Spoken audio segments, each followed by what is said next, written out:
Comment, sir. Limang sili po. Limang Limang sili po. sili.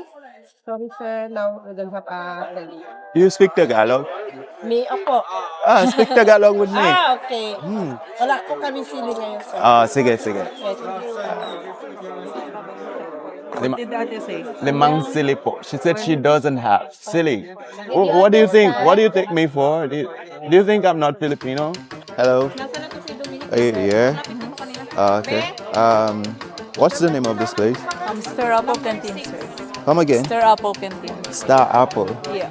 Okay. So basically, what you do here is Just grill mostly for like Filipino dishes. ihaw, Yeah, right? ihaw-ihaw. Nice. So what's your what do you have on the menu?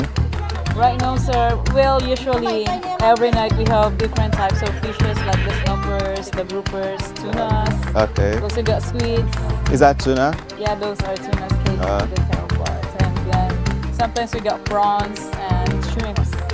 Nice. We also got chicken and pork belly available for weeks. All right. So what should we're actually food enthusiasts, and what should we expect from a night here, like trying your food? Expect the unexpected. No, just kidding. Okay. So just expect the best food here in Barton. The best food. Yes. For real?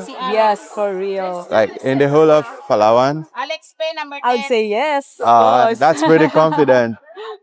All right, I'll try it, and I'll let the world know. Okay, sure. All right, thank you. Eme catchy na tagline, join us as we try Star Apple Canteen, the most famous and quote-unquote best ihaw-ihaw in Palawan. Masarap nga ba and sulit? Tara, kain tayo. So hi guys, nandito tayo sa Star Apple Canteen. Ihaw-ihaw yung specialty nila. Dito to sa Port Barton. Madali siya makita kasi pag nakita mo na yung street na puro usok, ayan, makikita mo na siya. So marami silang variety ng inihaw. So they have different kinds ng isda. Meron silang chicken, meron silang liempo.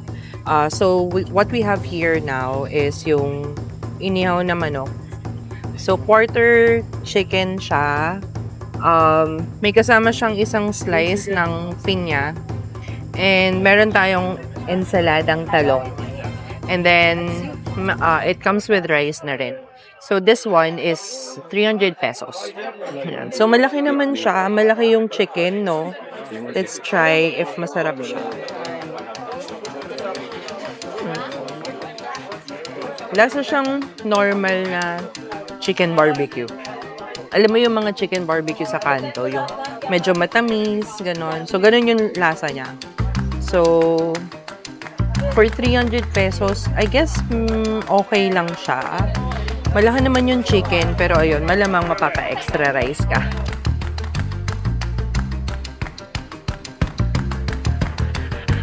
Ayan, so dumating na yung next order natin, which is yung inihaw na liempo.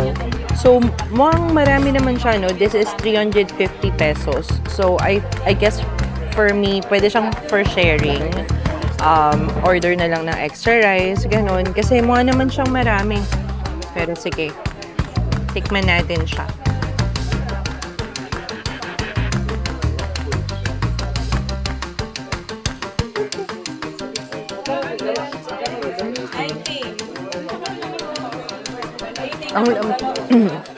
Ang lambot niya, ha.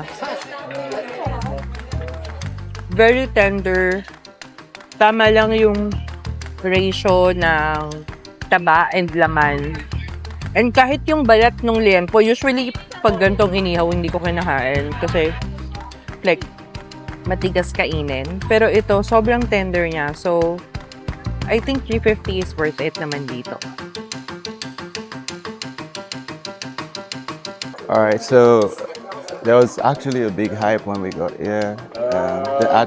The lady who we actually asked her about the food here, and she said it's like the best in Palawan. Like, that's so confident, and it is actually the moment of truth. We're gonna try it, and everything is actually on the table right now. And we'll see if it's actually worth the hype. If what Ate said is just to, sell her stuff, or if it's actually true that this is the top one in Palawan. Alright, so this is the tuna. I think it's one of the best, if not the best, when it comes to fishes you can get around the Philippines. I think it ranks almost the same as pampano. I try with the rice, see how it is.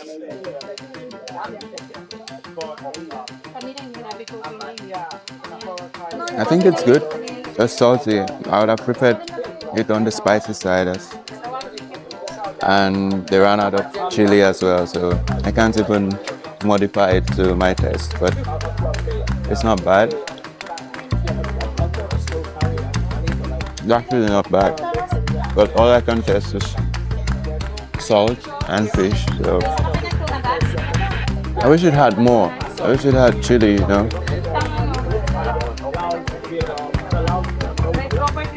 It's actually not bad, just because it doesn't have like the chili side to it, and it's just there, normal fish, and then there's a salty taste to it, and that's all.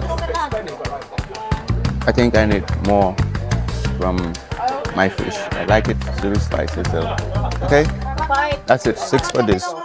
I'll try some other stuff. Hey guys, Moment lang, mama. this is supposed to be the best spot for ihaw, right? Ihaw, which is kind of grilled food in Palawan. So we're just gonna try it.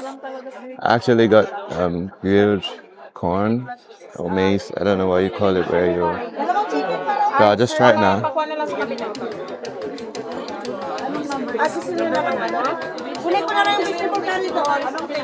It's actually good, properly roasted. There's no salt. I actually prepare it with or soaked in salt water before it gets roasted to give it more taste, and but there's no salt here. Actually not bad.